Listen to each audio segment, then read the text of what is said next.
Hola, soy Dina y esto es Libros y Punto. Hoy vengo a hacer un vídeo de esos largos en el que os voy a hacer 20 recomendaciones literarias para invierno. ¿Que por qué para invierno? Pues la verdad es que no tiene mucho sentido en realidad. Ya sabéis que yo no soy nada lectora estacional. Yo creo que estos libros cuadran más en invierno o en general en el resto del año. Los de verano sí que son estacionales, pero los de invierno creo que son un poco más generales. Pero bueno, voy a recomendaros 20, las recomendaciones van a ser breves en cuanto a explicaciones de las historias, para que no sea un vídeo eterno y realmente podáis sacarle partido. Empiezo sin más dilación con Buenos días, tristeza, que creo que es un libro muy interesante porque es muy melancólico. O sea, interesante para invierno me refiero. Es un libro que en realidad está ambientado en verano, un padre y una hija que se van de vacaciones, como de costumbre, costa francesa además, pero en este caso sus vacaciones se ven interrumpidas por una figura femenina nueva que entra en sus vidas, ¿no? Entonces es un poco como la despedida de la niña que era a la jovencita en la que se ha convertido, ¿no? Pero hay mucha melancolía y creo que es un libro bastante pequeño y muy adecuado, yo creo que para invierno, por ese toque que tiene melancólico. Después, en segundo lugar, he puesto Las cosas que perdimos en el fuego, que es uno de mis favoritos de Mariana Enríquez. Es con el que la descubrí. Es un libro en el que realmente todos son cuentos terroríficos, pero terroríficos con ese terror de Mariana Enríquez que es soportable, o por lo menos para mí que soy tan médica. Creo que Mariana Enríquez siempre es una buena idea, en verano, en invierno, y en primavera, y en otoño y cuando sea, pero creo que el miedo y el invierno asocian bien. Igual el otoño y el invierno y el miedo asocian mejor, pero bueno, yo creo que el darks y la lluvia tienen una buena combinación. Después, en tercer lugar, he puesto Déjame entrar. Yo voto por el original porque de este libro hay versiones, igual que de la película basada en este libro también hay versiones. Es un libro de vampiritos, vampiritos en el frío. La verdad que no sé dónde, ahora no recuerdo si es Suiza, Finlandia, un país donde hace un frío del carajo. Y eso tiene una gran incidencia en cómo está contada la historia. Insisto, vampiritos de los buenos. O sea, si os gustan los vampiros, este libro os va a encantar. El siguiente de la lista de estos 20 es un libro prácticamente recién leído, hace muy poco, que se llama Devon Copperhead. Es un libro, yo creo que es un coming of age, es un libro de desgracia, de vida, es una historia larga, pues eso, para acurrucarte, leer con calma, con todo el tiempo del mundo, una tarde completa, de meterte en la historia y vivir toda la miseria y toda la desgracia de este pobre chaval, pero bueno, con una luz siempre al final del camino. En el número 5 he puesto La librería ambulante. Creo que es un libro muy, muy bonito, de confort. Creo que es un libro de confort, que parece que para invierno procede bastante. De una señora que un buen día se lía la manta a la cabeza y decide eso, irse en una librería ambulante con el librero, pues a vivir la aventura un poco rodeada de libros. Es de verdad muy enternecedor. En el número 6 he puesto Lo que dijo Harriet. Este libro no lo he recomendado yo creo que lo suficiente. Es una historia en la que tenemos... Es una historia de hasta dónde puede llegar el ser humano a nivel manipulación, ¿no? Son dos amigas, jovencitas, y la historia es de cómo una manipula a la otra para cometer una atrocidad. Vamos a dejarlo ahí para no hacer spoiler. Es un libro fantástico, la edición de Impedimenta es preciosa. Y bueno, si os gustan las historias así un poco truculentas, este se adapta a la perfección. Después he puesto La tempestad. Creo que debo recomendar más a Shakespeare de lo que lo hago habitualmente. Yo soy muy fan de Shakespeare y sus obras de teatro en general. La tempestad fue mi obra de teatro favorita de Shakespeare durante muchísimo tiempo, hasta que releí Macbeth y entonces, bueno, le ha quitado un poco el puesto. La tempestad mola un montón, sobre todo, o para mí mola un montón porque es una historia de venganza. Tenemos una isla, tenemos un protagonista que gracias a un espíritu de la isla que se llama Ariel consigue provocar una tormenta y atraer a la isla al rey de Nápoles, que es como su archienemigo, porque él está recluido en la isla, ¿no? Como que lo tienen allí semi-encarcelado, excluido, no sé muy bien cómo decirlo. Y bueno, es una genialidad. Bueno, Shakespeare es siempre bien, pero las historias de venganza de Shakespeare son bárbaras. Y esta es buenísima, de verdad, es muy, muy entretenida, se lee en nada. Después he puesto Algún día este dolor te será útil, que es un libro de estos también introspectivos, tristes, que yo creo que se adaptan bastante al invierno. Es un coming of age de un chico, podría recordar un poco a alguna historia americana de las clásicas. Estoy pensando en El guardián entre el centeno. Tenemos a ese protagonista que parece que solo es capaz de ver lo que él tiene dentro, la tristeza que él porta, su vida no tiene sentido, no va a ninguna parte. Bueno, tiene un poco ese toque catastrofista y muy introspectivo, insisto, por eso lo creo adecuado para esta temporada. Después, en el número 9, he puesto cosas que los nietos deberían saber. Esto es un poco para contrastar con todas las historias anteriores que tienden todas al oscuro y a lo triste, salvo en el caso de la librería ambulante. Este también se une un poco al libro de confort, más bien. Es un libro musical, es un libro en el que se habla de música, de lo que puede ayudarte la música a salir del hoyo. Es un libro que a mí me sorprendió porque no me lo esperaba para nada, que nos cuentan la vida de un músico, de toda su vida, desde su triunfo hasta su vejez, y creo que es súper tierno, súper... muy al corazón. Es un libro que te toca la fibra sensible y yo lo recomiendo mucho, este libro. Después he puesto Los Santos Inocentes, pues yo qué sé, tío, Delibes, yo creo que da igual también la época del año, es algo que se debe leer, que debéis leer todos.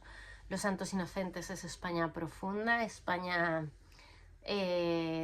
posguerra civil, coto de caza, o bueno, no es coto, en realidad es como si fuera un cortijo, la diferencia entre los ricos y los pobres, la marginalidad absoluta. No sé, es un libro a mí me llegó muchísimo, me parece que está escrito excelentemente bien, que tiene una ambientación perfecta. Insisto, Delibes es una buena idea, sea el mes del año que sea y la estación del año que sea. En el número 11 he puesto Babel, que es un dark academia, ¿no? Tenemos thriller, tenemos literatura, tenemos sobre todo palabras, el estudio del lenguaje. Creo que se adapta también al invierno el libro, por ambientación, además, creo que da mucho con la época del año, y es un libro súper entretenido, estos que te los bebes, aunque tenga 600 páginas, te lo lees rapidísimamente porque es muy ameno de leer.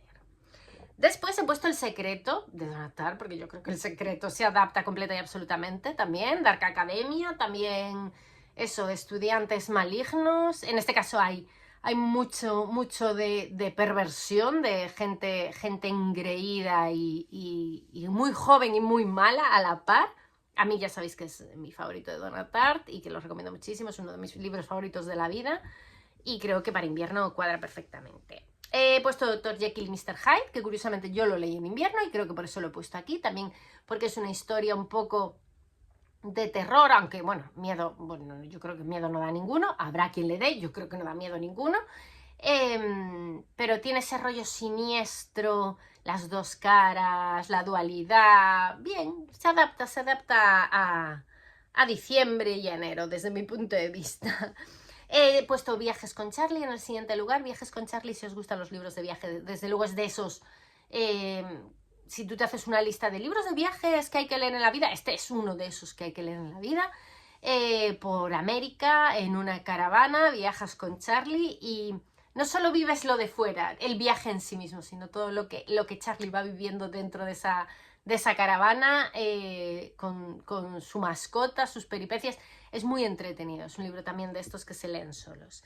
En el número 15 he puesto Alguien, que es un libro conmovedor, de comunidad sobre todo. A mí me gustan mucho este tipo de historias, me gustan las historias en las que, pese a tener porque tenemos a una protagonista, pero tenemos muchos coprotagonistas, ¿no? Que no son el papel principal, pero son papeles destacados, aunque sean menores, que intervienen, ¿no? La vecina del quinto, el charcutero del barrio, no sé, y hacen eso, ese apoyo de comunidad, de vivir por y para, no solo para uno mismo. Me gusta el tono y este libro a mí me encantó y también me sorprendió porque no me lo esperaba.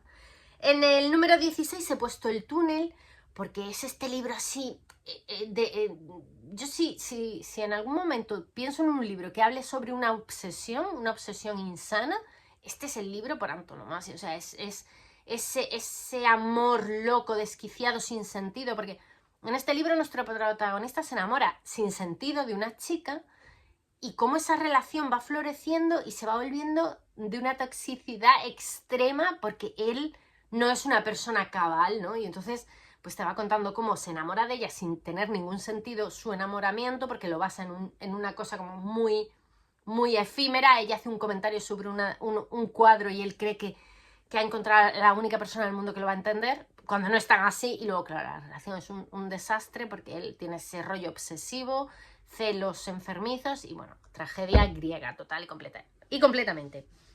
En el número 17 he puesto el edificio Jacobian, que me vino a la cabeza cuando puse a alguien. El edificio Jacobian es un libro egipcio, yo creo que es uno de los pocos libros africanos que yo he leído en mi vida, y es un libro también de comunidad. Este libro es súper entrañable, te da una idea de parte de la historia de Egipto, de la historia reciente, y eso también está muy, muy, muy interesante. Y es un libro en el que también tenemos vecinos. Este sí que es de comunidad, más que se remite solamente a un edificio, no a un barrio como en el que os comentaba antes alguien.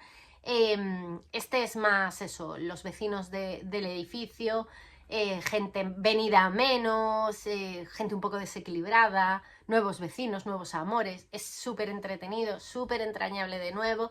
Y eso, la visión de grupo, que a mí me parece eso, conmovedora sobre todo, enternecedora más bien, más que conmovedora. Después, en el número 18 he puesto El ritmatista, porque Brandon Sanderson tiene muchos libros, es verdad, y los más famosos pues siempre son estos de los campos y la fantasía y ese toque como medieval, ¿no? O esa es la impresión que me da a mí, que esos son los más famosos. Pero Brandon Sanderson tiene este libro, que fue el primero que yo me leí suyo. He leído 3 o 4 libros de Brandon Sanderson, y este está muy genial porque tiene esa inspiración Harry Potteriana, digamos. O sea, tenemos es una escuela de magia, tenemos a un niño protagonista. La magia además se hace como a través de, si no recuerdo mal, escritura de tiza en el suelo, y eso, lo persiguen, el mal, tal. Encima es autoconclusivo, lo cual también tiene su plus. Es un libro muy interesante. Igual podría enmarcarse, estoy pensando, en algún tipo de dark academia. Igual no muy dark, pero sí. Muy, muy interesante y como muy olvidado, me parece. Y no es un mal libro en absoluto. O sea, no son 5 estrellas, pero es un libro súper entretenido, que si os gusta ese tema, yo creo que le podéis sacar mucho partido. El siguiente, en el 19, he puesto Hojas de Dedalera, que es este libro en el que nos cuentan la historia un poco de Jack el Destripador desde un punto de vista diferente. Este libro está muy genial porque está ambientado en un cementerio. A mí ya sabéis que los cementerios es algo que en cuanto a ambientación siempre disfruto mucho. Aún encima es el cementerio de Highgate, que le tengo yo una querencia especial, y tiene todo este rollo de Jack el Destripador, que te dan así como unas pistas. Es muy, muy original, además. Está muy bien traído. Yo creo que le puede gustar a cualquiera. Y en último lugar he puesto Dolores Claiborne. Porque bueno, yo cuando hablo de Stephen King, pues igual le pasa a la gente con Brandon Sanderson algo parecido. Cuando hablo de Stephen King parece que siempre recomiendo las mismas historias. Y yo de Stephen King he leído ya unos cuantos libros, bastantes. Y este es una genialidad. O sea, este también es una historia, digamos, que tiene ahí el punto de venganza de Dolores, que dice, hasta aquí, estoy hasta las mismísimas narices y te vas a enterar de lo que vale un peine. Y eso es genial de leer, es súper disfrutable este libro, aunque luego hay mucho de agonía, hay mucho de agonía, la verdad, la pobre mujer, pero tiene ese fondo de aquí estoy yo, que es muy satisfactorio, y yo creo que bueno, pues también tiene ese punto oscurillo invernal que yo creo que os puede gustar. Además muy entretenido, fácil de leer, se lee solo, y eso, recomendable cuanto menos. Y nada, estos son mis 20 libros que yo recomiendo para este invierno. Espero que os gusten y que me digáis lo que queráis en los comentarios, que yo como siempre os contesto. ¡Adiós!